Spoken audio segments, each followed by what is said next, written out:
जी बच्चों को मसला है तो बताएं। पार्ट 2 हमारा स्टार्ट हो चुका है और final accounts hand written page जिस पर आए।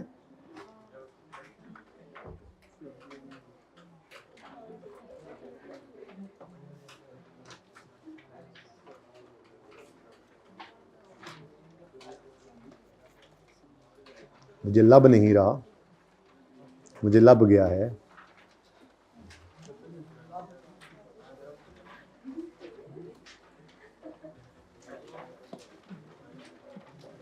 आप छोड़ें, आप छोड़ें, आपने नहीं देखना, बाद में बताता हूं कौन सा सफ़ा है।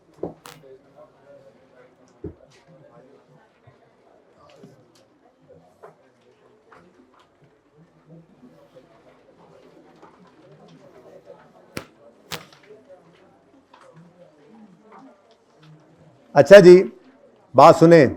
सुबह हमने एक काम किया था कि सवाल के अंदर, ट्रायल के अंदर ट्रेड डिस्काउंट यानी सेल डिस्काउंट उसे लिखा हुआ था, मतलब ट्रेड डिस्काउंट ही होता है, वो नजर आ रहा था।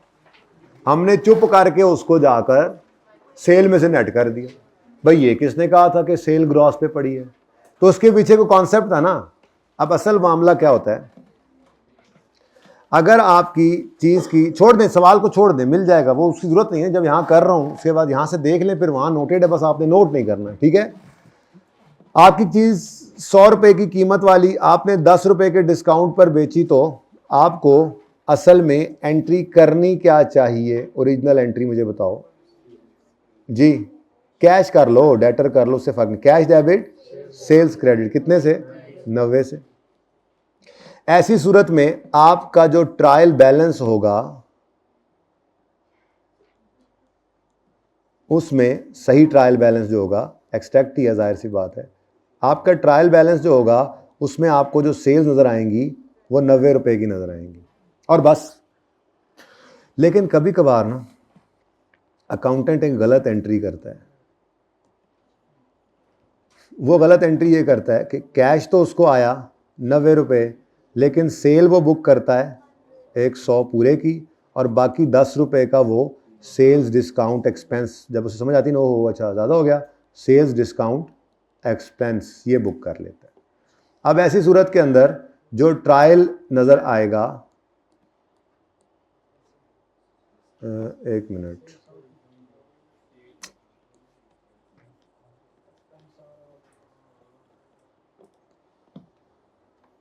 और कितना ऊपर लेके जाऊंगा। अच्छा जी, अच्छा, ऐसी सूरत के अंदर जो ट्रायल अब आपको नजर आएगा, उस ट्रायल के अंदर आपको डेबिट और डेबिट नहीं होता, इस एंट्री के बाद जो ट्रायल वजूद में आएगा उसमें जो सेल्स होंगी क्रेडिट साइड पर 100 पड़ी होंगी, और उस ट्रायल के अंदर 10 रुपए का सेल्स डिस्काउंट पड़ा होगा। ये एक अबनॉर्मेलिटी है जिसको देखते ही आप समझ जाएंगे कि सेल्स पड़ी हैं ग्रॉस पर। सेल्स डिस्काउंट, जिसका दूसरा नाम ट्रेड डिस्काउंट भी है, ठीक है, इसको अलग कर लो ज़रा, ऊपर है। रॉन्ग एंट्री वो करता है जिस वजह से नीचे वाला ट्रायल वजूद में आता है, ठीक है। रॉन्ग एंट्री, ओरिजिनल एंट्री ये थी ना, सही ट्रायल ये होता। रॉन्ग एंट्री जो उसने की उस वजह से ये वाला ट्रायल आपका मार्ज वजूद में आया है, ठीक है। तो इस ट्रायल के फेस के ऊपर ही, मुंह से ही आपको पता लग गया गलती हुई पड़ी है, मुंह देखते ही समझ लग गई। तो जिस ट्रायल के मुंह पर सेल डिस्काउंट पड़ा हो, समझ जाओ कि अकाउंटेंट ने गलत एंट्री की है, सेल्स ग्रॉस पे पड़ी है। अब आपने क्या करना है, लाइक सेल रिटर्न उसको नेट कर देना। ये कॉन्सेप्ट नहीं दिया था, अभी कॉन्सेप्ट दिया, सुबह सिर्फ काम चलाया, ठीक है। अच्छा, ये एक नहीं है, दो चीज़ें होती हैं, एक और एंट्री भी होती है। General tyre sold tyres for of ₹100 for 117। अब 18-19% होगा सेल्स टैक्स, 17%। हमें क्या कॉन्सेप्ट लें, कॉन्सेप्ट 17 रुपये टैक्स है, 100 रुपये वाली चीज़ 117 की जनरल टायर ने बेची है। तो जनरल टायर अपनी किताबों में जो एंट्री करेगा, ओरिजिनल होना क्या चाहिए, होनी क्या चाहिए एंट्री, कैश डेबिट। अब कैश 117 का उनको आया है, लेकिन सेल्स में वो सिर्फ 100 रख सकते हैं, बाकी तो सेल्स टैक्स पेएबल, ये तो हुकूमत की अमानत है। अब ये क्या है, सही वाला ट्रायल। तो इस एंट्री से जो ट्रायल वजूद में आएगा, डेबिट क्रेडिट, उस ट्रायल बैलेंस के अंदर सेल्स पड़ी होंगी 100 रुपये, ठीक है। लेकिन अकाउंटेंट तो अकाउंटेंट है, कभी कभार वो क्या करता है, वो भाईजन 117 रुपये का कैश जो आता है उसको डाल देता है सेल्स में, ठीक है। फिर साथ ही उसको कुछ समझाता है, ओ यार ये क्या कर दिया, उसको ख्याल आता है तो यार ये 17 तो हमारा है ही नहीं, तो वो इस 17 की एंट्री करता है सेल्स टैक्स नहीं, अब सेल डिस्काउंट नहीं, अब सेल्स टैक्स एक्सपेंस डेबिट 17 से और सेल्स टैक्स पेएबल क्रेडिट। अब ऐसे अकाउंटेंट का जो ट्रायल बैलेंस होता है, उस ट्रायल बैलेंस के अंदर एबनॉर्मेलिटी क्या होती है कि सेल्स 117 पे है और सेल्स टैक्स एक्सपेंस नाम की चीज़ जो है वो डेबिट साइड पे नज़र आ रही है। तो जैसे ही ऐसा ट्रायल नज़र आया आपको जिसकी डेबिट साइड पर ट्रेड डिस्काउंट यानी सेल्स डिस्काउंट या सेल्स टैक्स एक्सपेंस नज़र आ रहा हो, तो फ़ौरन समझ जाओ अकाउंटेंट ने गलत एंट्री की है, सेल्स ग्रॉस पे पड़ी हैं, सेल्स ग्रॉस पे पड़ी हैं।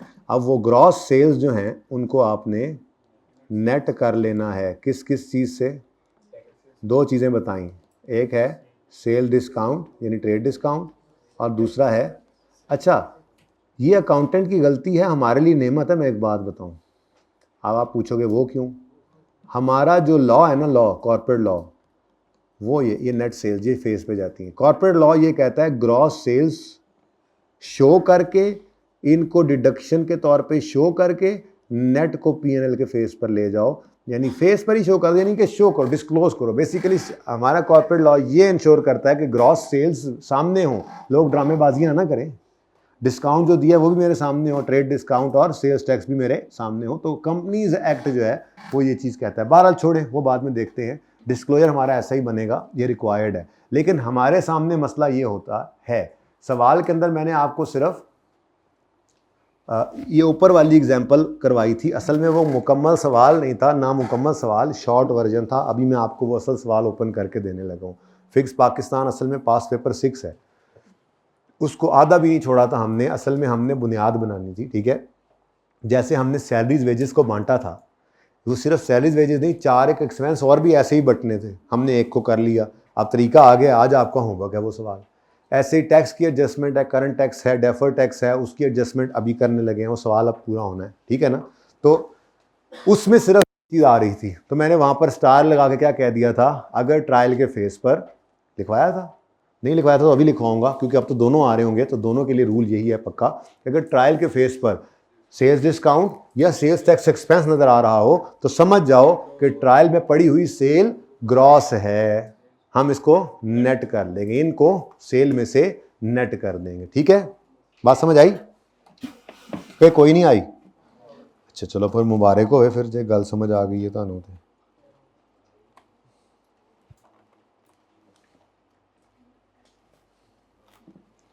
ये तो हो गया था ना सवाल, ये कोई सवाल था? आओ फिर जब सवाल था असल वाला वो देखते हैं। पास पेपर 6 फिक्स पाकिस्तान लिमिटेड,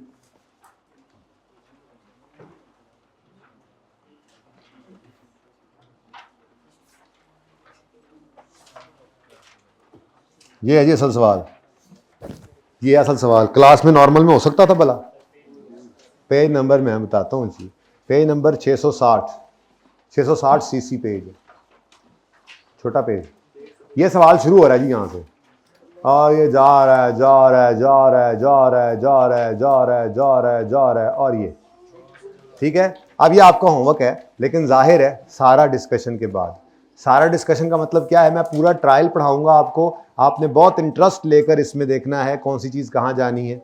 उसके बाद जो डिस्क्लोजर बन गए वो तो बन गए, जो नई चीज़ है वो समझाऊंगा, फिर इसको ख़त्म करके फिर हम डिस्क्लोजर्स पे चले जाएंगे इनकम स्टेटमेंट के, जिसके अंदर हमने डोनेशन का सीखना है, ऑर्डर रेम्यूनरेशन का सीखना है कि कैसे उसको स्टैंडर्ड ने मांगा हुआ है, ठीक है। रिक्वायरमेंट फिर भी पढ़े, रिक्वायरमेंट सेम है। प्रिपेयर आ, पेज नंबर नहीं लब रहे हाले, 661 पे रिक्वायरमेंट है, 661 पे, पास पेपर 6 है पुरानी किताब वाले। अच्छा जी, 661 पेज पर रिक्वायरमेंट है, prepare statement of comprehensive income for the year 31 December 15 along with relevant notes, along with.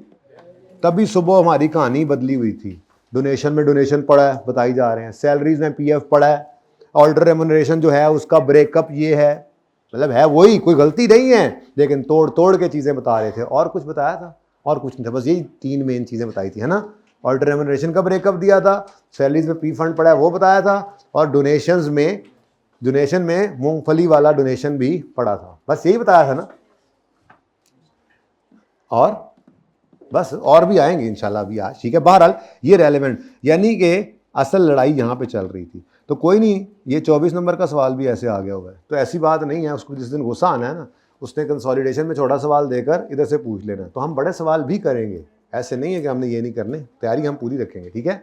अच्छा, लेकिन डिस्क्लोजर सीखेंगे, डिस्क्लोजर ही बनवाता है। चलो जी, fix Pakistan is a listed company engage in business of manufacturing and marketing of personal care and food products. Following is an, अच्छा अब ये ना ये वाला नोट भी बन सकता है, लेकिन फिलहाल मैं नहीं बना रहा, मैंने भी पढ़ाया नहीं आपको, ठीक है। Following is an extract from its trial balance for the year 31 दिसंबर 15। अब पूरा इंटरेस्ट देना है आपने भाई, वो ज़रा मिटवा दें ज़रा बोर्ड, जब उन्हें उधर जाना है।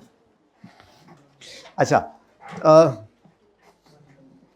Sales manufactured goods, sales imported goods, सुबह वाले सवाल में ये नहीं आ रही थी, ठीक है ना। दोनों तरह की सेल्स हैं हमारी, ठीक है। मैन्युफैक्चर भी करते हैं और इंपोर्ट भी कर देते हैं, ठीक है, इंपोर्ट करके भी बेचते हैं। स्क्रैप सेल उसी तरह से आ रही है, ये अदर इनकम में जाएगी। डिविडेंड इनकम आ रही है अदर इनकम में। अब चीज़ें बस ज़्यादा हैं, सुबह वाली क्लास में ना सवाल यही था, मेन चीज़ें एक्सट्रैक्ट करके थोड़ा सिखा दिया गया आपको, हर आइटम भी सामने आ गया आपके, ज़्यादा वॉल्यूम नहीं था। वो सवाल अब आपने पूरा करना है, लेकिन इसमें कुछ एडजस्टमेंट्स हैं, वो मैं करवा दूंगा ताकि घर जाके आप प्रैक्टिस कर सकें इसको आराम से, ठीक है। अगर करना चाहें तो सवाल के पल्ले कुछ नहीं रहना, लेकिन आपने करना तो है, आज नहीं तो कल, ठीक है। रिटर्न प्रॉफिट को कहते हैं on saving account, other income. Sales tax, ओ सेल्स टैक्स डेबिट साइड पे नजर आ रहा है, सेल्स टैक्स डेबिट साइड पे नजर आ रहा है। सेल्स डिस्काउंट सुबह वाली क्लास वाला डेबिट साइड पे नजर आ रहा है। तो अगर अब इनके साथ लगा लें स्टार और बना लें रूल, लिखें, अगर सेल्स टैक्स यहाँ पर ना, असल मौका तो यही है, वहां पे तो हमने सीख लिया ना, ये मैंने आपको सिखाया है। हैंड रिटन पेज नंबर कौन सा था? Hand written page number final account का 9, ठीक है। इसके अंदर हमने इसको सीख लिया। अब ये एज अ रूल हमारे पास याद रखने वाली चीज है। अब इसको लिख लो, यहां पर लिखो, अगर ट्रायल की डेबिट साइड पर सेल्स टैक्स या सेल्स डिस्काउंट नजर आए, अगर ट्रायल की डेबिट साइड पर सेल्स डिस्काउंट या सेल्स टैक्स नजर आए,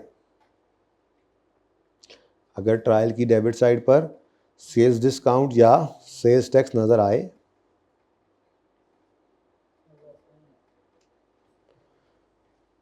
तो सेल्स ग्रॉस पर पड़ी है, तो सेल्स ग्रॉस पर पड़ी है, और इन दोनों को, तो सेल्स ग्रॉस पर पड़ी है और इन दोनों को हम ग्रॉस सेल में से नेट कर देंगे।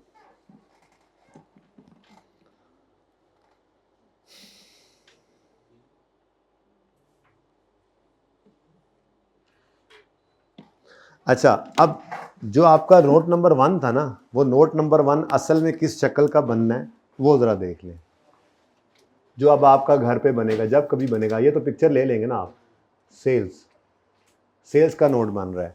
सेल्स ना 2 तरह की हैं अब जी। सेल्स कौन सी? मैन्युफैक्चर्ड गुड्स, कितनी जी? 5-6 रुपीज इन मिलियन, अच्छा जी, ओके। लेकिन सेल्स टैक्स को सेल्स में से माइनस करके शो करो, अलग अलग गिवन है ना। तो सेल्स मैन्युफैक्चर्ड गुड्स की ये हैं और इसका सेल्स टैक्स 10201,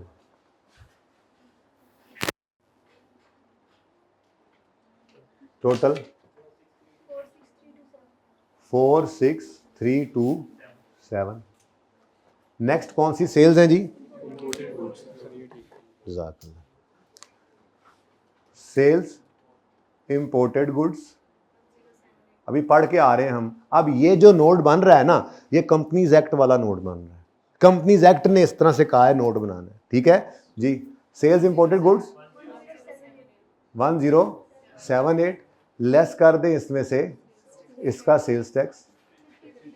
अब प्रेजेंटेशन के कई से तरीके हो सकते हैं, आप सारी सेल्स लिख के अलग सेल्स टैक्स कर दें, आप जो मर्जी कर लें, लेकिन प्रेजेंटेशन कोई एक तो बनानी है ना। स्टैंडर्ड के कंपनीज एक्ट ये कहता है, स्टैंडर्ड ने इस पे, IFRS कुछ नहीं कहते, हमारा कंपनीज एक्ट कहता है ग्रॉस सेल्स को शो करो और फेस और उसमें से नेट करके शो करके नेट सेल्स फेस पे लेकर जाओ, यानी ग्रॉस सेल्स दिखाओ, लेस करो उसमें से सेल्स डिस्काउंट और सेल्स टैक्स, मुझे नजर आना चाहिए। तो जैसे भी प्रेजेंट करते हैं नजर आना चाहिए। मैंने मैन्युफैक्चर्ड में से मैन्युफैक्चर्ड को माइनस कर दिया, ठीक है, तो बस यही ठीक है। अच्छा, तो मैन्युफैक्चर्ड सेल्स टैक्स मैन्युफैक्चर्ड कितना है जी? अच्छा, ऊपर वाला है, ओके। सेल्स टैक्स इंपोर्टेड का 53 नेट कर दें और 1025, ठीक है जी। अब this plus this total sales कितनी बन गई? सेल्स टैक्स 47, ठीक है जी। असल में ना डिस्काउंट अलग अलग था नहीं, अगर अलग अलग होता तो मैं डिब्बों में डिस्काउंट भी अलग कर देता, लेकिन सेल्स डिस्काउंट जो है वो 2594 इकट्ठा ही गिवन है, इसको भी लेस कर दिया, लेस सेल्स डिस्काउंट लिख दें, ट्रेड डिस्काउंट लिख दें, जो लफ्ज़ सवाल में लिखा हो वो बेहतर है लिखना हो। 25 जी 4475। अब जो आप इस सवाल को घर पे करेंगे तो सेल्स जो फेस पर नजर आएंगी वो होंगी 44758, सही वाली, ठीक है। वहां पर सिर्फ ये फिगर नजर आएगी। नोट 1 में आके यूजर इसकी डिटेल देखेगा, कंपनीज एक्ट के मुताबिक ये डिस्क्लोजर हमारा बन गया, ठीक है।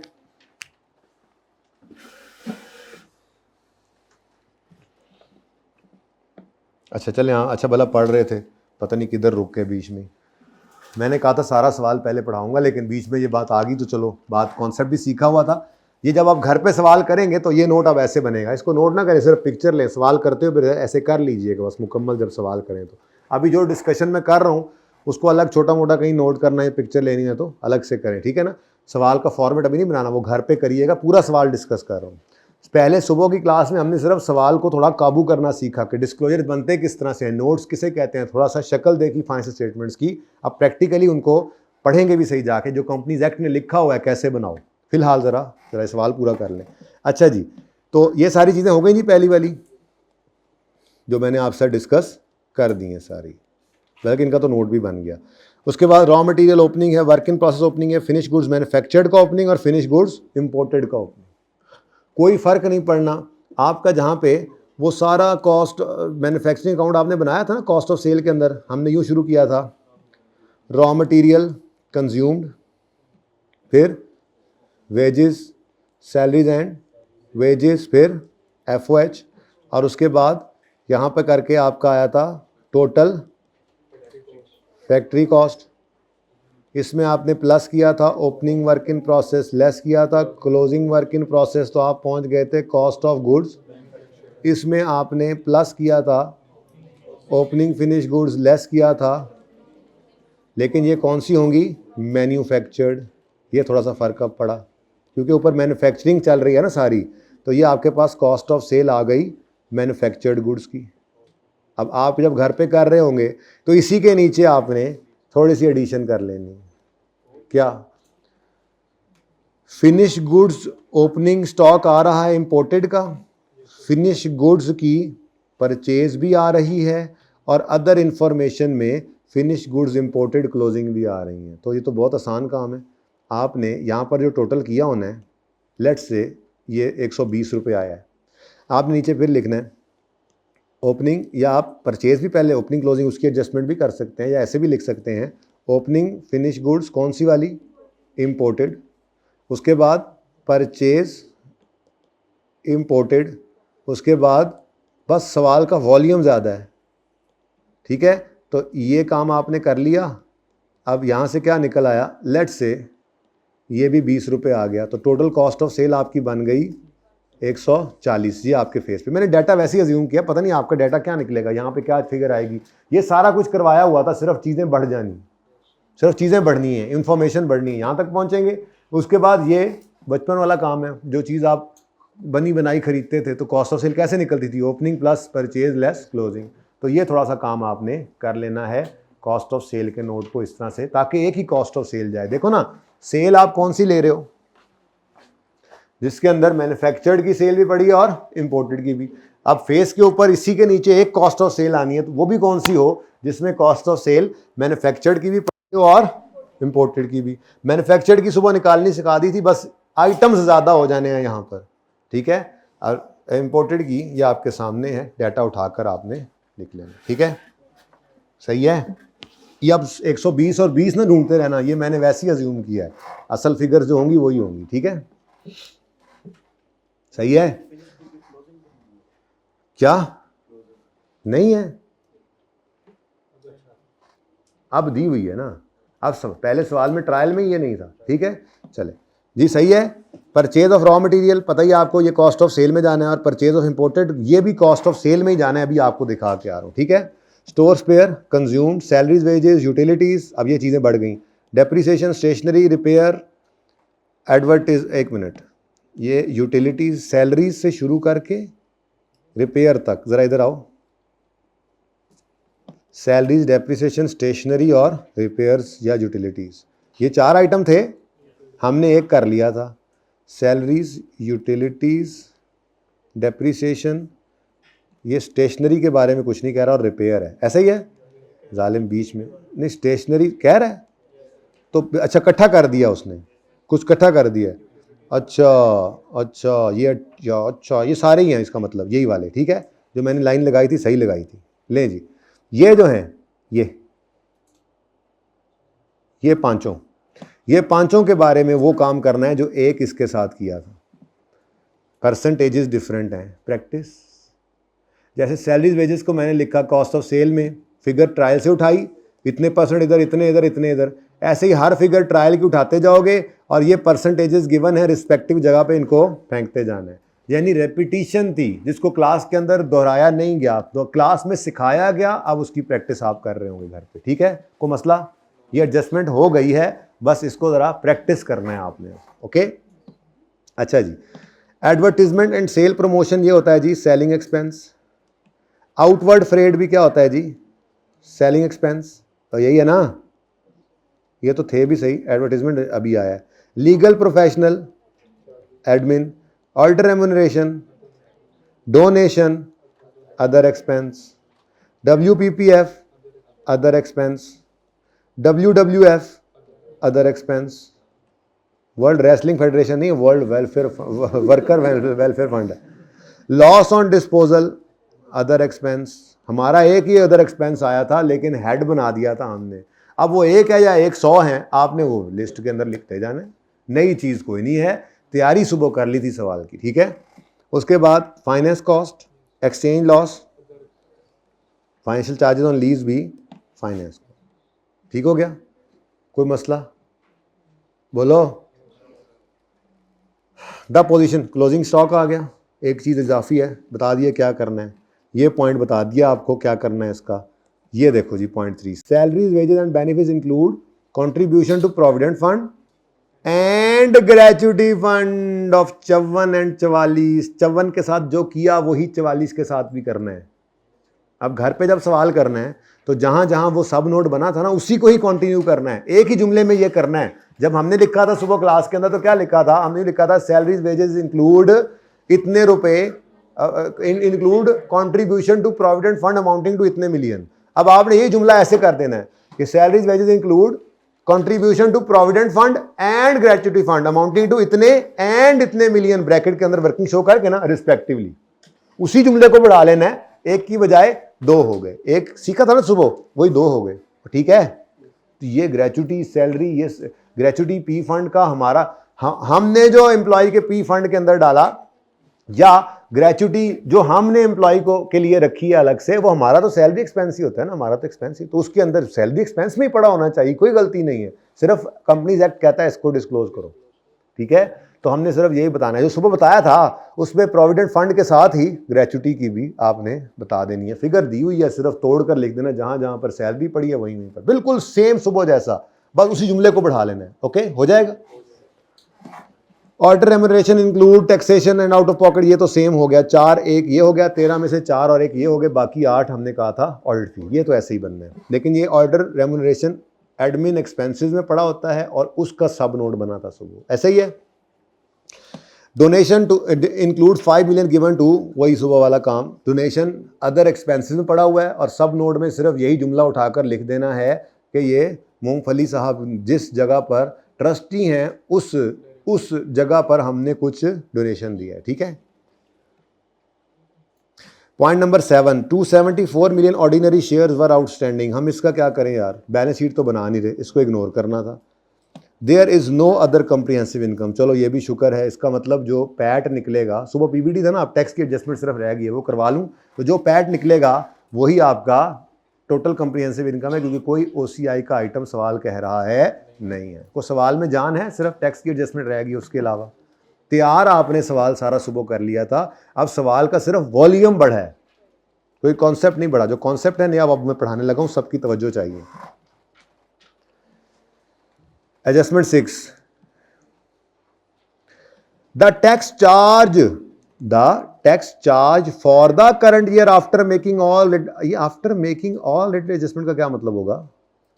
वो जो हम करंट टैक्स की वर्किंग करते थे, उस करंट टैक्स की वर्किंग में पीबीटी लेकर एड लेस सब कुछ करके सारी एडजस्टमेंट करके टैक्सेबल प्रॉफिट निकाल के टैक्स रेट लगाकर जो टैक्स निकलता था उन्होंने वो निकाल कर दिया होगा, बस इतनी सी बात है। लेकिन कभी कभी निकालना भी पड़ सकता है।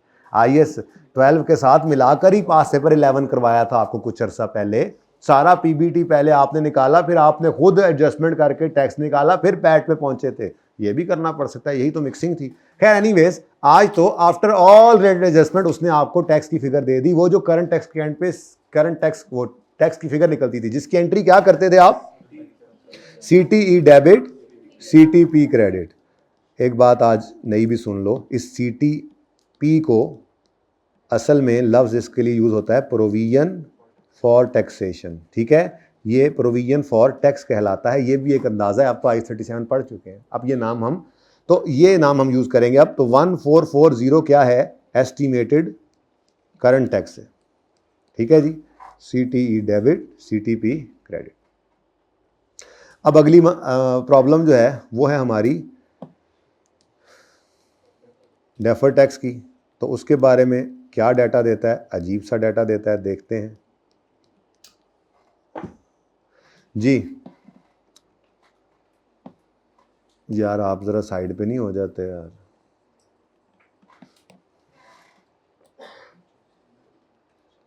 DTL/A का अकाउंट जो बना करता था, ठीक है, DTL/A।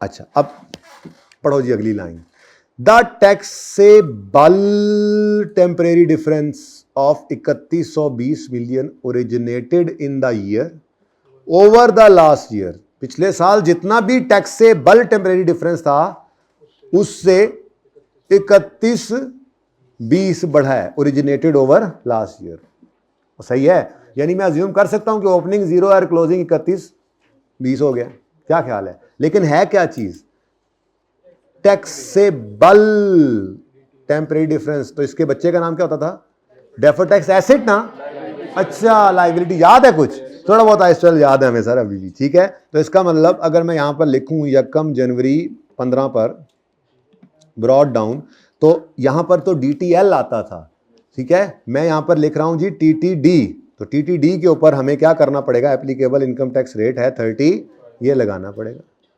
ऐसे ही क्लोजिंग 31 दिसंबर 15 का जो क्लोजिंग है उस पर भी TTD पर लगाना पड़ेगा 35%।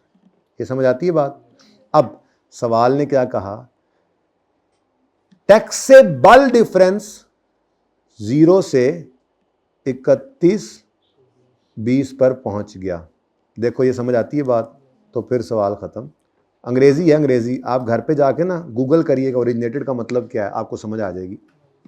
बढ़ जाना, ठीक है, फिर पढ़ो, the taxable temporary difference of 3120 originated in the year over the last year, मतलब ये इतने से बढ़ा है। अब आप यहां पर अगर 1000 ले लें तो यहां पे 4120 ले लें, यहां पे 10,000 ले लें तो यहां पर 13,120 ले लें। ये फर्क जो है ये 3120 रहना चाहिए। इस जुमले का ये मतलब था कि taxable difference originated in this year over the last year कितना 3120। ठीक है, तो 0 पर लगाओ 35%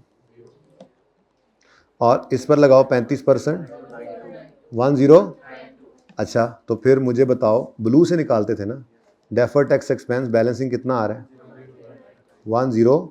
इसकी एंट्री क्या बन गई, DTL/A का अकाउंट क्रेडिट हो रहा है, DTE, तो DTE डेबिट, DTL/A क्रेडिट 1092। ठीक है जी। अच्छा, अब ये तो मैंने आपको एडजस्टमेंट सिखाई ना, आप तो कर रहे होंगे P&L का सवाल, ये तो वर्किंग आपने कर ली, ये तो एंट्रीज आप करेंगे ही नहीं ना, ये तो एंट्रीज आपने तो फेस के ऊपर जाके डायरेक्ट कर देनी, एंट्री थोड़ी रिक्वायर्ड है। हाँ, ये वर्किंग शायद आपको करनी पड़ेगी, ये आपकी वर्किंग कोई बनेगी। आप तो चलते चलते पहुंच गए होंगे PBT तक, इंशाल्लाह पहुंच जाएंगे ना, PBT तक तो पहुंच गए थे, आप सुबह ही पहुंच गए थे, चीजें बस ऐड हुई हैं, मैं पहले समझा के आ चुका हूं, नोट शूट बनाकर सारे पहुंच चुके हैं PBT पर। अब ये जो भी PBT होगा उस PBT में से लेस क्या होना है, टैक्स एक्सपेंस। क्या लेस होना है। अब ये टैक्स एक्सपेंस जो है ये बना करता है इसका भी नोट। उसने क्या कहा हुआ है, रिलेटेड नोट, वो जो नोट आपने बनाना सीखा था टैक्सेशन का, तो नोट नंबर आई थिंक 7 पे हम पहुंच गए थे ना, तो नोट 8 बनेगा किताबों में। ठीक है, नोट 8 यहां पर मैं बना लेता हूं, note number 8 tax expense.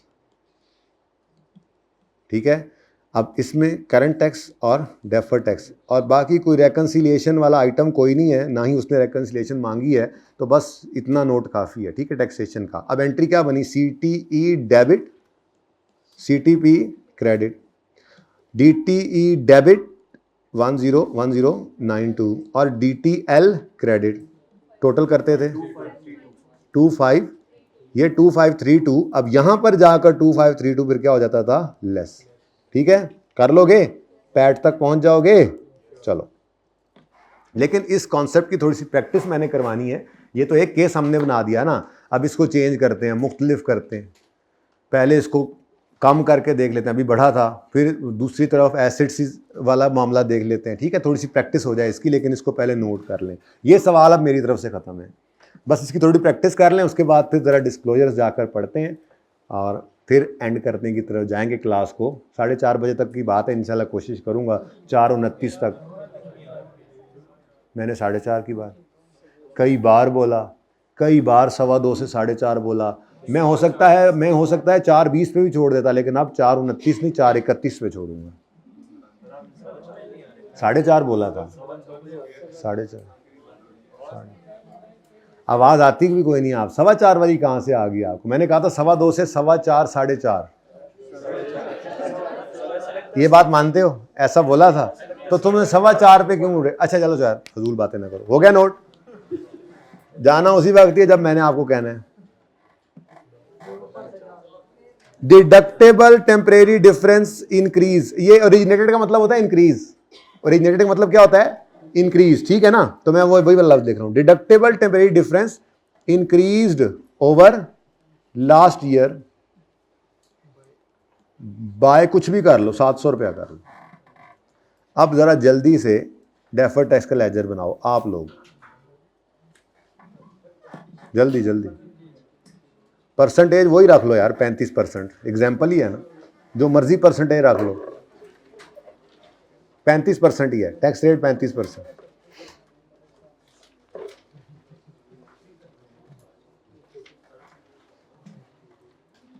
Deductible temporary difference है, डेफर्ड टैक्स एसिड बनता है ना। अच्छा, एसिड या लायबिलिटी, ये तो बेशक लिख लिया करो, खैर है, स्लैश डाल के चल जाता है। डिडक्टेबल टेम्परेरी डिफरेंस है तो इसके बच्चे का नाम होता था डेफर्ड टैक्स एसिड।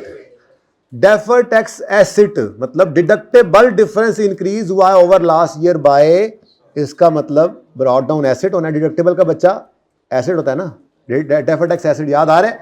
तो हम यूं कह सकते हैं कि जी DTD इंटू 35% और क्लोजिंग में भी अब लिख लें DTD इंटू, अब ये इंक्रीज डिक्रीज अब पढ़ लेते हैं। क्या सवाल कहता है जी, इंक्रीज हुआ है ओवर लास्ट ईयर, मतलब ओपनिंग में 0 था, क्लोजिंग में 700 हो गया 240। अब इसके ऊपर आपने रेट लगाना है इंटू जी 0 और 245, तो बैलेंसिंग फिगर DTE की इधर आ गई। अब इसकी एंट्री क्या करेंगे आप, DTL/A/L कर लो, डेबिट और DTE क्रेडिट।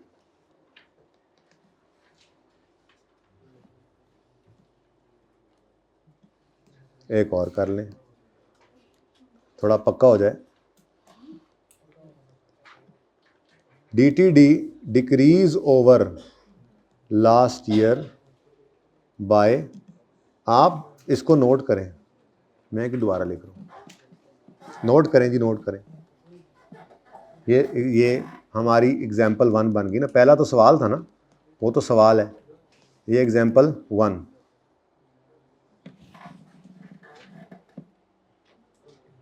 ऐसे सवालों में आएगा ना फाइनल अकाउंट, तो प्रैक्टिस कर लें। ये एक सवाल आज हमने, फाइनल अकाउंट ऐसे ही मजे मजे में हो जाएगा, बहुत जबरदस्त मजे का टॉपिक।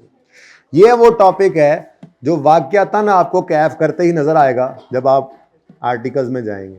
यही फाइनेंशियल स्टेटमेंट्स ऑडिट कर रहे होंगे, आप उनको जाकर कहेंगे भाईजान आपने ये नोट इस तरह से सही नहीं बनाया हुआ, हम पढ़ के आए हैं, कंपनीज एक्ट में ये रिक्वायर्ड है, स्टैंडर्ड ने ऐसे नोट का कहा हुआ है। यही तो आपको किंग बनाएगा टॉपिक, आप इसको बड़े इंटरेस्ट से लें, यकीन माने, यही आप लोगों की आगे इज्जत बनाएगा या मेरी भी इज्जत खराब करेगा। हाँ, अगले तो कहते हैं, सीनियर कहते हैं कहाँ से पढ़ के, ये नहीं कहना फिर, अगर वैसे भी ना ही कहना यार। अच्छा ले जी, चलें आगे। अगर यही इंक्रीज नहीं डिक्रीज हो तो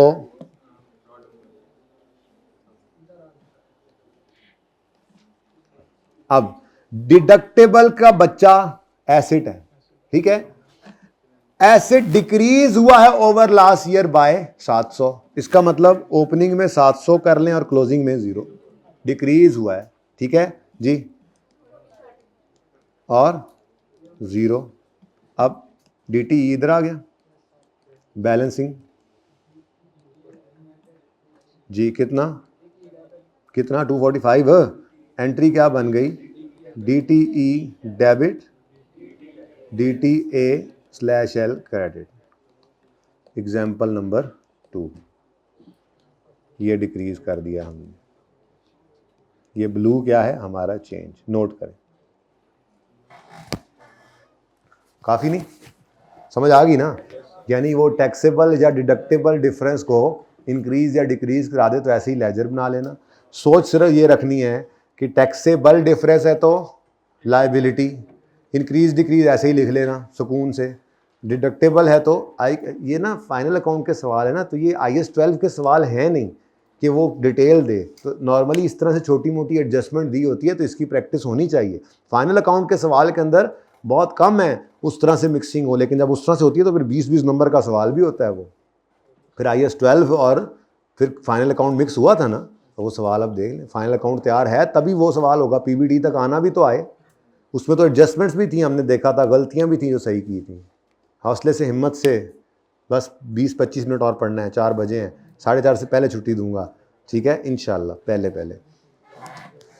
अच्छा जी, अब ये सवाल तो मेरी तरफ से अब ओवर है, आपने इसको कर लेना है। एक अच्छा सवाल है, प्रॉफिट एंड लॉस के डिस्क्लोजर्स आपको सिखा देता है ये, ठीक है। एक आध डिस्क्लोजर इससे एडिशनल है जो इसमें नहीं बन सकता, वो अलग से पढ़ेंगे, ठीक है, आज नहीं कल पढ़ेंगे, लेकिन जो हमने डिस्क्लोजर्स पढ़ लिए उनको कंपनीज एक्ट ने कैसे बताया हुआ है अब वो जाकर पढ़ने लगे। देखें बड़े ध्यान से, और समझने वाली बात क्या है, फाइनल अकाउंट्स IAS 1 डील करता है उसके साथ कि क्या कैसे इनकम स्टेटमेंट कैसे बने, बैलेंस शीट कैसे बने। फिर इसके अंदर जो आइटम्स हमें नज़र आ रहे हैं, जैसे मिसाल के तौर पे PPE है, IAS 16 बताता है उसका नोट ऐसे बनाओ, IAS 38 का इंटेंजिबल वो अपने नोट का खुद बताता है, IFRS 16 का lease right of use lease liability वो खुद बताता है इसका नोट ऐसे बनाओ, IAS 12 का डेफर्ड टैक्स वो खुद बताता है कैसे नोट बनाओ। तो जो IAS 1 और दूसरे अकाउंटिंग स्टैंडर्ड्स की रिक्वायरमेंट हैं वो तो हैं ही हैं, एडिशनल ये रिक्वायरमेंट्स हैं, जो डिस्क्लोजर्स हैं, जो हम पढ़ रहे हैं इधर फाइनल अकाउंट्स के अंदर आज। ये जो आपका सेल्स का डिस्क्लोजर है, ये आपको किसी स्टैंडर्ड ने नहीं कहा कि ऐसे ग्रॉस सेल करो, सेल्स टैक्स और सेल्स डिस्काउंट माइनस करो। ये हमारे कंपनीज एक्ट ने कहा है। जो आपने ऑडिटर रिम्यूनरेशन का ब्रेकअप दिया था, ये P&L से रिलेटेड ना 5 नोट हैं टोटल कंपनीज एक्ट ने प्रॉफिट एंड लॉस से, इनकम स्टेटमेंट से रिलेटेड सिर्फ 5 एडिशनल डिस्क्लोजर मांगे हैं, जो बाकी सारे डिस्क्लोजर अपनी जगह पे हैं। राइट ऑफ यूज की डेप्रिसिएशन कहां आएगी, लीज लायबिलिटी का इंटरेस्ट कहां आएगा, वो सारी कहानियां स्टैंडर्ड्स वाली मौजूद है, वो आप पढ़ के आए हुए हैं। गवर्नमेंट ग्रांट लायबिलिटी से इनकम में ट्रांसफर होगी, कहां शो करनी है, वो अपनी जगह कायम है। इन सब अकाउंट IFRS वाले डिस्क्लोजर्स तो हैं ही हैं, उनसे एडिशनल 5 डिस्क्लोजर जो है हमारा कंपनी एक्ट मांगता है प्रॉफिट एंड लॉस से रिलेटेड, और बैलेंस शीट से रिलेटेड काफी ज्यादा है, जिनमें सबसे पहला आपको मैंने पढ़ाया सेल का। ये सेल का डिस्क्लोजर है कंपनी एक्ट का। तो अब क्या याद करना है, ये याद नहीं हुआ आपको? पता नहीं बच्चे क्यों परेशान होते हैं इसको लेकर। ये सबसे इंटरेस्टिंग काम, इसको ऐसे ही करना है जैसे गपशप में। ऐसे ही हम छोटा सा सवाल पकड़ा करेंगे, कोई सवाल, बड़े बड़े सवाल भी तोड़कर नोट्स में डाले हुए हैं, और उसका डिस्क्लोजर ऐसे ही बना देंगे, बस वो ऐसे ही याद रखना है आपने। और पेपर में दोनों तरह के काम कर रहा है, डाटा दे के ऐसे डिस्क्लोजर बनवा भी रहा है, और डिस्क्लोजर बना के कहता है गलतियां निकाल दो। जी हाँ, तो आप एक एक नंबर की फाइट होती है। 10 नंबर का सवाल आप कह रहे हैं छोड़ के चले जाएं, जो इतना आसान है कि आप सिर्फ ये अगला 1 हफ्ता टिका के इसको दे दें, तो इंशाल्लाह ये आपके हाथ में है, काबू में है। ये आपको मुफ्त के नंबर दे के जाएगा इंशाल्लाह, ठीक है? ओके, चले खैर। तो एक नोट कंपनीज एक्ट कहता है, ये बताओ, सेल्स ग्रॉस लेस करो इसमें से डिस्काउंट, और लेस करो इसमें से सेल्स टैक्स, शो करो ग्रॉस और उसमें से लेस करके नेट करो, और फिर नेट लेके जाओ। और दूसरा डिस्क्लोजर जो हमने सुबह बनाया था, वो था ऑडिटर रेम्यूनरेशन का ब्रेकअप। किसी स्टैंडर्ड ने नहीं कहा ऑडिटर रेम्यूनरेशन का ब्रेकअप दो, हमारे कंपनीज एक्ट ने कहा हुआ है कि ऑडिटर को जो आपने पैसे दिए हैं टोटल, हमें तोड़कर दिखाओ, यूजर को तोड़कर दिखाओ, हम देखना चाहते हैं। असल में वो भी AGM के अंदर फीस भी देखते होते हैं, आपने लॉ के अंदर पढ़ा होगा, शेयर होल्डर्स भी आके, तो वो कहते हैं यार ये ब्रेक करके दिखाओ। ऑडिट जिस मकसद के लिए उसको आपने हायर किया हुआ है ऑडिटर को, उसको उसके लिए कितने पैसे दिए, और अदर सर्विसेज के लिए कितने पैसे, आउट ऑफ पॉकेट एक्सपेंसेस की क्या डिटेल, ठीक है? तो ये कहां लिखा हुआ है, और इसी तरह से डोनेशन के बारे में, और इसी तरह से और डिस्क्लोजर्स हैं, तो ये कहां पे लिखा हुआ है, ये मैं आपको अब लेके जाता हूं।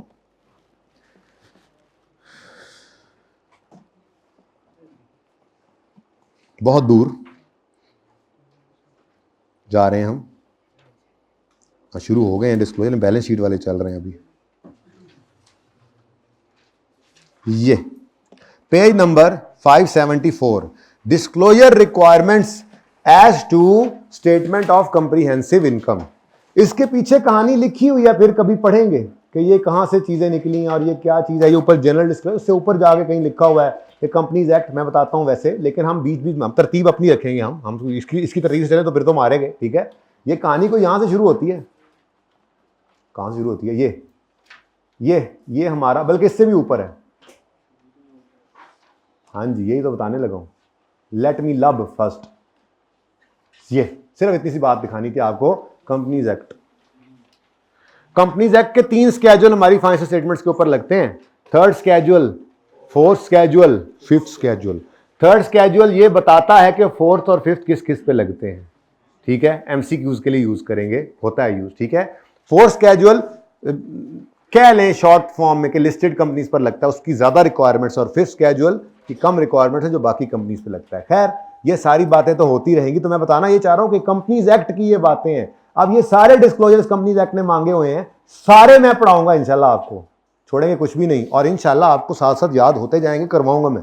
बस आपने क्लास में आते रहना है, इस तरह नहीं करना जैसे आज किया है आप लोगों ने, आधी क्लास आई हुई है। तो कौन से पेज पे था जी मैं?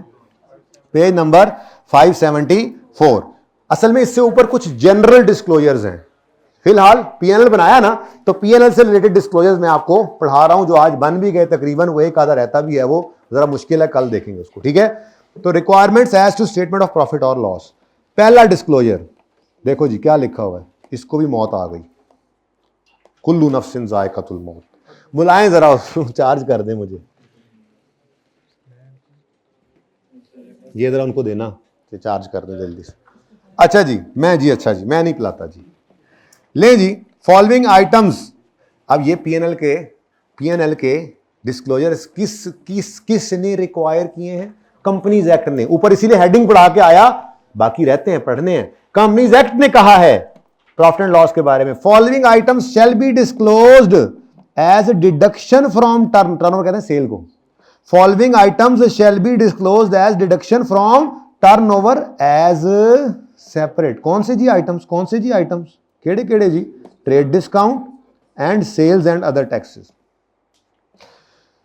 इसको हमने आज पास पेपर 6 के अंदर देख लिया है, इसलिए इसको रहने दो मेरे ख्याल से। वैसे आईकैप की एग्जांपल है ये। आईकैप ने थोड़ा इस तरह से बना दिया था, मैन्युफैक्चर्ड, लोकल एक्सपोर्ट ऐसे कर दिया और फिर परचेज कर दिया और नीचे सेल्स टैक्स और डिस्काउंट। मैं प्रेजेंटेशन होनी चाहिए। हमने भी तो अलग अलग लाइन आइटम के तौर पर ही शो किया है, सेल्स टैक्स और डिस्काउंट, ठीक है।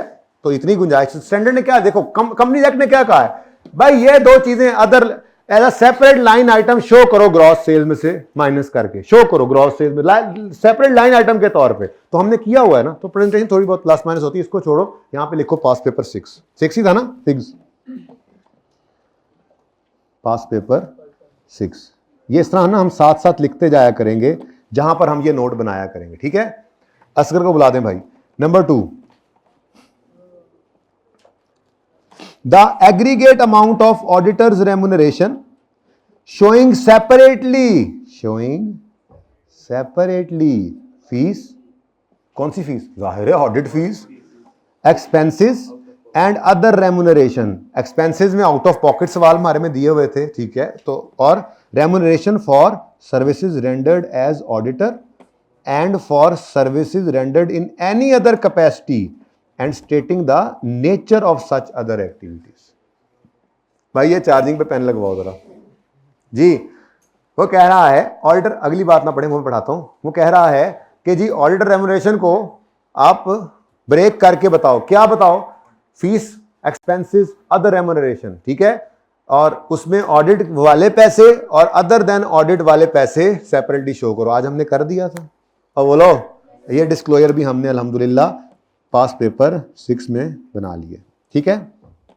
अच्छा, इससे अगली बात क्या कहता है, कभी कभी ना बड़ी ऑर्गेनाइजेशंस को एक ऑडिटर नहीं कर रहा होता ऑडिट, जैसे मिसाल के तौर पे पीटीसीएल है या बड़े बड़े बैंक्स हैं, तो ये बड़ी बड़ी जो बड़ी बड़ी ऑडिट फर्म्स होती हैं ये भी इकट्ठे होकर जॉइंट ऑडिटर्स होते हैं। जैसे मिसाल के तौर पे पीटीसीएल को पीडब्ल्यूसी और पीटीसीएल किसी टाइम में ये पीडब्ल्यूसी और केपीएमजी किसी ज़माने के अंदर इकट्ठा ऑडिट करते थे, पता नहीं आजकल, अब मुझे नहीं पता क्या चल रहा है, खैर। तो अब ये जॉइंट ऑडिटर पीटीसीएल का जॉइंट ऑडिटर बन गए पीडब्ल्यूसी और केपीएमजी। अब पीटीसीएल की फाइनेंशियल स्टेटमेंट्स बन रही हैं, हमारा पीटीसीएल जो इस यूफोन को खरीदा था जिसने, अच्छा, तो उसकी सेपरेट फाइनेंशियल बना रहे हैं ना।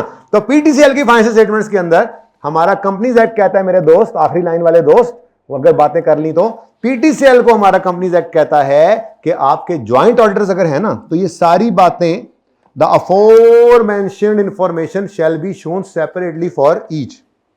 बड़ी सादा सी इसकी एग्जांपल बना लेते हैं। मिसाल के तौर पे 2020 की फाइनेंशियल स्टेटमेंट्स हैं, तो 2020 की फाइनेंशियल स्टेटमेंट्स के अंदर ऑडिट फी आ रही होगी, जैसे वो नोट नंबर मिसाल के तौर पे आपने 5.2 बना दिया है जी, ऑडिट फी, ठीक है। जैसे सुबह किया था ऑडिट फी के अंदर आपने कहा जी, बल्कि नहीं, ये क्या था, ऑडिटर रेम्यूनरेशन, यही नाम था ना इसका, ऑडिटर्स रेम्यूनरेशन। तो ऑडिटर रेम्यूनरेशन का ब्रेकअप दो, ऑडिट फ़ी, हमने कहा जी ऑडिट फ़ी जो है वो पीडब्ल्यूसी को पे किया है इन्होंने कोई 10 जो भी है मिलियन शिलियन जो लेना है, और केपीएमजी को इन्होंने 8 रुपये पे किए, ठीक है। टैक्स सर्विसेज की मद में पीडब्ल्यूसी को इन्होंने 5 पे किया है और केपीएमजी को इन्होंने 11 रुपये पे किए हैं, ठीक है। ये बन गया नोट।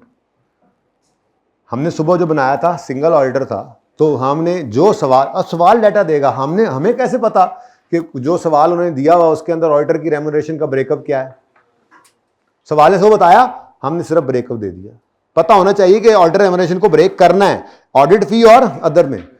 अगर कंपनी जब कहता है जॉइंट ऑडिटर्स हैं, तो आपने यही काम जो ऊपर बताए हैं सबके लिए करना है, जितने ऑडिटर्स हैं उतनों के लिए कर दें। जी क्या कह रहा है? पिक्चर लेते जाया करें फौरन, इसकी ज़रूरत नहीं है मेरे ख्याल से। पढ़ना है तो ऑडिट फ़ी, वो कहता है जी ऑडिट रेम्युनरेशन में ऑडिट फ़ी के पैसे दिए हैं, फ़ी ऑफ हाफ ईयरली रिव्यू। जो लिस्टेड कंपनीज होती हैं ना, वो 6 महीने को मसला चल रहा है, ख़ास बात है। हमें बताओ यार, हम भी हंसे, हम भी थके खड़े हैं इस वक्त पढ़ के और पढ़ा के। बताओ, हमें भी बताओ। बेशरम आदमी तुम लोग भी एंड वाले। चाय नहीं है, कोई चक्कर ही नहीं है, क्लास पूरी कर लो, ये ऑन रिकॉर्ड बात है। जितने सुबह होते हैं ना, उसका 90% भी आ गए, मैं सबको चाय पिलाऊंगा। अच्छा, आप लोग भी ना आना बेशक, नाराज हो जाओ इस बात से। अच्छा जी सुने, audit fee for half yearly review. मैनू मारना पवा देना, हम बड़े वापस आ चुके हैं, जो जैशी कर ली बस, थोड़ा सा देखो किसी दिन छुप के कोई कर लेंगे काम। अच्छा चुप कर जाओ यार, और कैमरों के भी कान होते हैं। Audit fee half yearly review listed companies कराती हैं, audit of consolidated statement, review of code of corporate governance, other, उस सारे कामों के उन्होंने आउट ऑफ पॉकेट के ये तो ये ब्रेकअप दिया उन्होंने। ठीक है, अच्छा बना हुआ ये भी नोट, लेकिन हमने जैसे बनाया था उसी हिसाब से ये जरा थोड़ी सी इलस्ट्रेशन बनी। ठीक है जी, चलें आगे जी। और सुबह हमने ये काम किया था, लेकिन बहुत छोटे लेवल पे किया था। ठीक है, इसकी एग्जांपल पहले सुन लो, फिर ही कुछ बात समझ में आ सकती है आपको। ये इतना सादा मामला नहीं है, इतना सादा मामला, ये मामला इतना सादा नहीं है जी भाई।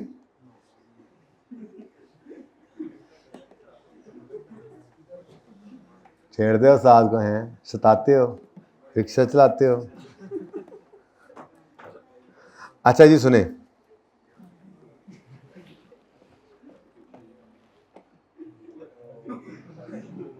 डॉगी पता नहीं की कुछ खुल गया, इनू भी मौत पै गई।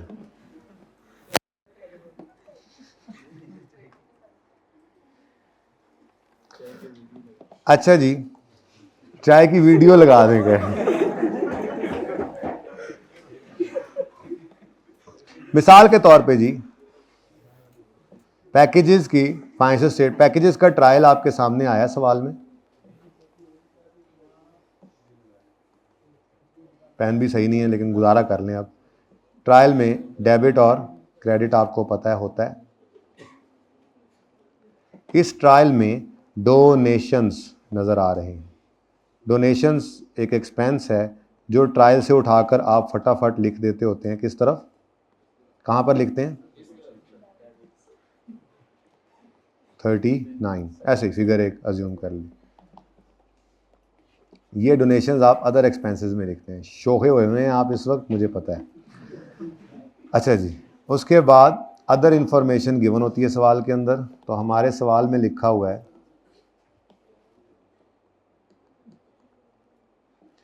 डोनेशन के बारे में कि डोनेशन डिटेल्स हैं, डोनेशन की डिटेल्स गिवन है सवाल में। पता है, कोई 1 महीना पहले मैंने कहा था उसकी निब चेंज करनी है, दूजा चली जा रहे हैं ना, निब नहीं चेंज हो रही।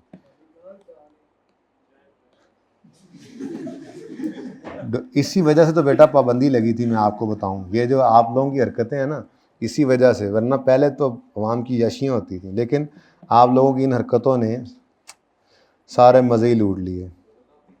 हाँ अच्छा जी, डोनेशन डिटेल्स हैं जी। डोनेशन जो है वो ये कि क्या यार, कैंसर का हॉस्पिटल, अच्छा शौकत खानम तो है, इसमें ही कर दें, SK Shaukat Khanum memorial cancer hospital, बड़ा लंबा नाम हो गया। ठीक है, तो शौकत खानम मेमोरियल को डोनेशन दिया गया है लेट से कोई 13 रुपये का। उसके बाद आपकी UMT को, यूनिवर्सिटी को दिया गया है जी 3 रुपये का डोनेशन। और हिलाल अमर भाई कह रहे हैं हिलाल अखुवत को कर लो, अल खिदमत को कर लो, ये कर लो जनाब आप कोई 20, ठीक है। और उसके बाद डायरेक्टर्स कज़न,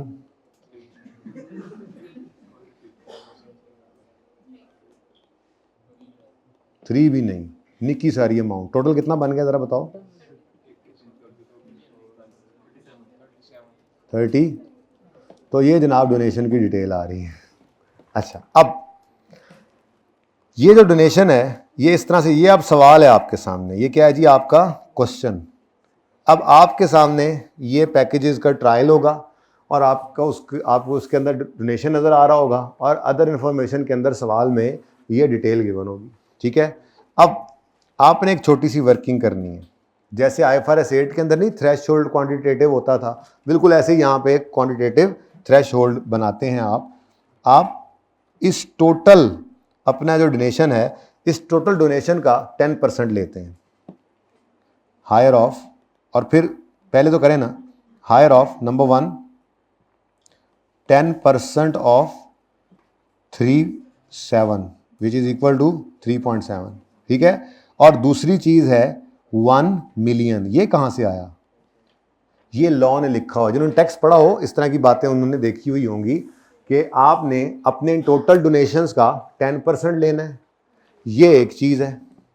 और उसके बाद ये 3.7 मिलियन है, ठीक है। और दूसरी चीज स्टैंडर्ड ने इसमें लॉ ने 1 मिलियन का एक थ्रेशोल्ड दिया हुआ है। आपने अपने डोनेशंस का 10% और 1 मिलियन, इनमें से जो हायर है उसको पकड़ लेना है। तो 3.7 इन दोनों में से क्या है? अब ये आपका थ्रेशोल्ड है, ठीक है। इस थ्रेशोल्ड को आपने अब लड़ाना है, इसको लड़ाना है हर एक के साथ। लेकिन मेरी एक बात याद रखिए, ये वर्किंग तो होती रहेगी। जो मिसाल के तौर पे आप नोट नंबर आपका 8 चल रहा था, अदर एक्सपेंसेस लेट्स से, ठीक है। तो अदर एक्सपेंसेस के अंदर आपने डोनेशंस चलते चलते चलते डोनेशंस लिखे हुए थे, डोनेशंस, यार ये उधर ही ले आओ, तंग हो रहा है यहाँ पे। ऊपर वाला मैंने कहा था साथ पढ़ा देंगे, लेकिन छोड़ो दफा करो जी बच्चों। डोनेशंस जो हैं वो आपके अदर एक्सपेंसेस के अंदर नज़र आ रहे होंगे 37 के, और उनकी डिटेल अब नोट नंबर 8.1 में आपने देनी है, ये जैसे सुबह बनाया था, ठीक है। तो नोट नंबर 8.1 में आप लिखेंगे detail of donations, detail of donations, ठीक है जी।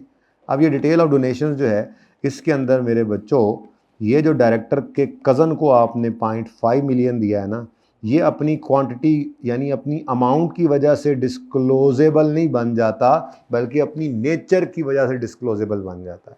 अगर आपने डायरेक्टर के किसी जानने वाले को कोई डोनेशन दिया है, तो चाहे वो 1 रुपये का भी डोनेशन है, कोई थ्रेशोल्ड नहीं है, उसने सबसे पहले डिस्क्लोज होना है नाम के साथ, ठीक है। अच्छा, तो ये तो मैं सबसे पहले लिख रहा हूँ डोनेशन टू। अब जाहिर सी बात है वो तो सुबह के सवाल की तरह से लिखा होगा ना, रिलेटेड पार्टी के, वो हमारा डायरेक्टर उधर ट्रस्टी भी है, लेकिन मैंने ज़रा वैसी मिसाल दे दी जानने वाले की, ठीक है। तो डोनेशन टू डायरेक्टर कज़न कितना जी? 0.5, ठीक है। पॉइंट, ये वो तो ऊपर वाली कहानी तो चल रही थी ना अलग से, ठीक है। तो 0.5 ये तो सबसे पहले लिखो ना, इसमें तो कोई गुंजाइश है ही नहीं, ठीक है। बाकी रह गया जनाब जितने भी डोनेशंस बाकी हैं, अब उनको आपने लॉ की इस कसौटी से गुजारना है, ठीक है। और लॉ क्या कहता है? लॉ कहता है कि जितना टोटल आपने इस पीरियड के अंदर डोनेशन दिया है उसका 10% लो, और एक फिगर वो जो हम बता रहे हैं 1 मिलियन ये लो। आपका टोटल डोनेशन का 10% और 1 मिलियन में से जो हायर है ये आपका थ्रेशोल्ड है, पहले इसको पकड़ लो। तो आपने इसको पकड़ लिया, ठीक हो गया जी, ओके। अब इसको आपने 1 बाय 1 सबके साथ कंपेयर करना है, 1 बाय 1। तो सबसे पहला डोनेशन किसका है जी? शौकत खान। ठीक है। उसके बाद यूएमटी, उसके बाद अखुवत। जी शौकत खानम का 13 है, यूएमटी का 3 है और अखुवत का 20.5। अब मुझे बताओ क्वांटिटी के हिसाब से शौकत खानम वाला नाम के साथ डिस्क्लोज होना चाहिए। ये कंपनीज एक्ट कहता है कि ये मटेरियल डोनेशन है। आपके डोनेशंस का 10% या 1 मिलियन में से जो हायर है, अब ये थ्रेशोल्ड बन गया। जो भी डोनेशन किसी एक बंदे को 3.7 या उससे ज्यादा का होगा वो हमारे हिसाब से मटेरियल है। उस बंदे का नाम पता बताओ। यूएमटी वाला बच गया और अखुवत वाला ये भी डिस्क्लोज होगा। ठीक है जी। उसे कोई यार ले आए पेन, बस जितना हो गया चार्ज हो जाता है 2 मिनट में जल्दी से। अच्छा जी, अब डोनेशन टू डायरेक्टर कजन तो पहले से ही आया पड़ा है, उसको किसी थ्रेश होल्ड से हमने गुजारा ही नहीं। क्या वजह बनी? उसकी नेचर ही ऐसी है। वो 1 रुपया भी है तो मटीरियल है, रिलेटेड पार्टी है। ठीक है। डायरेक्टर को जानने वाले को अगर आपने डोनेशन दिया है तो वो तो ऐसे ही आ जाएगा। उसके बाद आप यूं लिखोगे डोनेशन टू नीचे आपने नाम लिखना है शौकत खानम। बड़ा दुआएं लग रही हैं आप लोगों की थोड़ी थोड़ी देर, है ना? दुआएं कर रहे हैं, अल्लाह करे ना चले, चलेगा इंशाल्लाह। Donation to Shaukat Khanum memorial cancer जी 13। उसके बाद अखुवत 20.5 और बस और कुछ नहीं। यानी कि इसका ना को टोटल करने की ज़रूरत है, या करोगे भी तो ये कभी भी 37 के बराबर नहीं होगा, क्योंकि इसके अंदर बहुत सारे यूएमटी को कुछ अदर्स भी पड़े हुए हैं। ये बराबर नहीं हुआ था। ठीक है। 3 वाला भी निकल गया, शौकत खानम वाला आ गया, 20.5 भी आ गया, 37 के बराबर है वो। 21, 22, 23, 24 और जी बोलो नहीं, क्यों रिकंसाइल करें? जरूरत नहीं है। डिस्क 37 करना ही नहीं है। ये कितना बन गया? बस ठीक है। इसके अलावा 10-15 लोग और हो जाते, हमने अदर्स नहीं डालने। मैं ये बता रहा हूं, स्टैंडर्ड नहीं। देखो जो डिस्क्लोजर रिक्वायरमेंट होती है ना, ये कोई लाजिम नहीं है कि इससे ज़्यादा नहीं कर सकते। अगर आप फाइनेंशियल स्टेटमेंट बनाते हुए फील करते हैं कि ये रिकंसाइल होना चाहिए तो आप इधर अदर्स डाल के कर दे रिकंसाइल। लेकिन कंपनीज एक्ट की रिक्वायरमेंट सिर्फ इतनी सी है कि हर वो बंदा जिसका डोनेशन आपके थ्रेशोल्ड से ऊपर है उसको डिस्क्लोज करो, या डायरेक्टर के जानने वाले को irrespective of the amount disclose कर दो। इसके अलावा वालों को डिस्क्लोज करने की जरूरत अदर्स भी मत लिखो, कोई जरूरत नहीं है। ये मैच नहीं करेगा, मैं यही तो कह रहा हूं फाइनेंशियल स्टेटमेंट से। ठीक है। अब इसको जरा पढ़ ले, फिर जरा दोबारा आके देखते हैं। इन केस ऑफ डोनेशन, अच्छा देखो पहले यहां से पढ़ें फिर वहां से जाके देखते हैं। In case of donation to a single party exceed 10% of company's total amount of donation or 1 million, whichever is higher. In case of donation to a single party exceeds 10% of total amount of donation, 10% of total amount of donation or 1 million, whichever is higher. ये higher हो गया। अगर ये amount है इससे किसी एक single party का डोनेशन एक्सीड कर जाए तो क्या करो? नेम ऑफ डोनी नहीं, डोनी जिसको डोनेट किया आपने, डोनेशन दिया है, name of donee shall be disclose and where any direct name of donation the name of donee shall be disclose and, अगली बात ज्यादा अहम, वेयर एनी डायरेक्टर और हिज घर वाली, या डायरेक्टर अगर जनानी हो तो घर वाला। ठीक है। अच्छा जी। व्हेन वेयर एनी डायरेक्टर और his spouse has interest in the Downey, irrespective of the amount, name of such directors along with their interest shall be disclosed. ठीक है। अब दोबारा पढ़ो। In case donation to a single party exceeds 10% of total donation or 1 million, whichever is higher. पहले बात क्या होगी? पहले ये बात देखो, डोनेशन एक्सीड्स डोनेशन 10, पहले हायर ढूंढते हैं। यूं देखो, 10% ऑफ कंपनी टोटल डोनेशन और 1 मिलियन में से जो हायर है, ये थ्रेशोल्ड बन गया। In case donation to a single बंदा एक्सीड इनमें से हायर वाला, तो name of donee shall be disclose, ठीक है। और वेयर एनी डायरेक्टर और his spouse has interest in the donee, then irrespective of the amount, name of such director along with their interest shall be, सुबेर वाली class, ठीक है, कि DCF में वो मूंगफली क्या है, ट्रस्टी है, ठीक है, इसको नोट करें।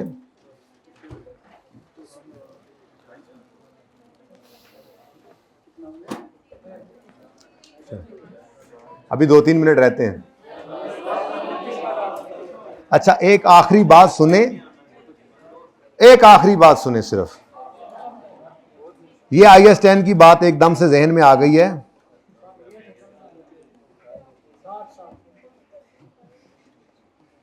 दो 2013 का साल है, 31 दिसंबर 2013 है। प्लीज प्लीज प्लीज प्लीज एक मिनट, और चाय घर जाके पीना अब बेटा, छुट्टी देने लगा हूं। इधर देखो भाई, इधर देखो please please please.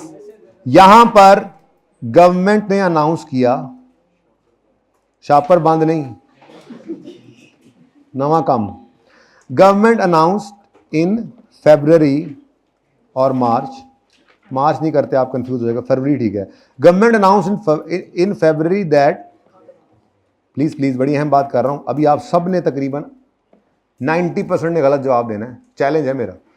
Government announced in February that tax rate of 2013 is changed retrospectively. पूरी अटेंडेंस कर लो चाहे मेरी तरफ से, ये मैं सारे रूल्स को ब्रेक करके भी पिलाऊंगा, मैं इतना खुश होऊंगा, 90% भी अटेंडेंस हो जाए पिलाऊंगा। जी जी करो करो, मुझे फायदा तो चाय पिलाने का, मेरे बच्चे तो पूरे हों, 2-4 आके चाय पी के चाय पीने आ जाते हैं, नहीं, बाकियों को कन्विंस करो, चाय कमाओ, पहले ये चाय कमाओ, अर्न करो। कैसे अर्न करोगे, मेरे बच्चे पूरे करके। अच्छा, government announce in February that tax rate of 13 is change retrospectively to 35%, ठीक है जी, पहले लेट से 30% था, ठीक है। अब अगर 2013 के अंदर आपने अप्लाई किया हुआ है 30%, और गवर्नमेंट क्या कह रही है कि टैक्स रेट ऑफ 13 जो है वो चेंज हो गया है रिट्रोस्पेक्टिवली टू 35%, तो मेरा सवाल, अभी तो मेरा सवाल है, एडजस्टिंग और नॉन एडजस्टिंग इवेंट, एडजस्टिंग और नॉन एडजस्टिंग, एडजस्टिंग वाले हाथ खड़ा करें, गुड, नॉन एडजस्टिंग वाले हाथ खड़ा करें। As I was already right, जैसे मैंने पहले ही सही कह दिया था, ये नॉन एडजस्टिंग इवेंट है। अब जो लोग तो IS 10 की लॉजिक पर कायम हैं, तो वो लोग इसको सही नतीजे पर पहुंचा पाए कि जो अनाउंसमेंट है वो तो अरोज ही आफ्टर बैलेंस शीट डेट हुई। ये बहुत बड़ी एडजस्टमेंट है, ये इसीलिए जाते जाते सिखा रहा हूं आपको कि आप देख लो, 90% बच्चों ने गलत जवाब दिया। बच्चे क्या कहते हैं, गवर्नमेंट क्या कहती है रिट्रोस्पेक्टिवली, ना भाई ना, फाइनेंशियल स्टेटमेंट्स में 30 ही रहेगा, ठीक है। ये एडजस्टिंग इवेंट नहीं है, ये क्या है, नॉन एडजस्टिंग इवेंट। क्योंकि अनाउंसमेंट कब हो रही है, after reporting period, after reporting date. क्या कर सकते हैं मेरे चांद, यही तो स्पेशल केसेस चल रहे हैं ना आजकल, ठीक है। तो वैसे तो मेरा दिल था कोई 1-2 सवाल और साथ में कर लेते, लेकिन अब फिलहाल काफी है, नहीं काफी है, छुट्टी दे रहा हूं, मैं छुट्टी दे रहा हूं, तुम नहीं रोना है, मैंने तो नाक से लकीरें निकलवा लेनी है फिर। अच्छा जी जी बेटा, आप लोग अभी टेस्ट में एंटर हो जाएंगे, 5 बजे हो जाइएगा, 5:15 से पहले उन्हें कहें जो बच्चे एंटर हो जाएं उनका टेस्ट उनको लेकर ही घर पे भेजा जाए, ठीक है। इसके टर्म टेस्ट का जितना हो चुका उससे आगे, पिछले टर्म टेस्ट तक जितना हो चुका उससे आगे, जाहिर है कंसोलिडेशन तो होगा ही फिर, अब देख लें, ठीक है जी, अल्लाह हाफिज। जी बेटा कल इंशाल्लाह, वैसे हमारा प्लान था हफ्ते को डबल क्लास करने का, लेकिन कल लेक्चर 95 सुबह में और 96 शाम में कर लेंगे। सैटरडे को सिंगल लेक्चर, अभी तक तो यही प्लान है करके, तो संडे को फिर डबल लेक्चर करेंगे ताकि बीच में एक दिन रेस्ट आ जाए। तो कल डबल लेक्चर है, घर बैठे हुए जो सुन रहे हो कल इंश्योर करना कि इसको क्लास को यहीं से ले लो। अल्लाह हाफिज़।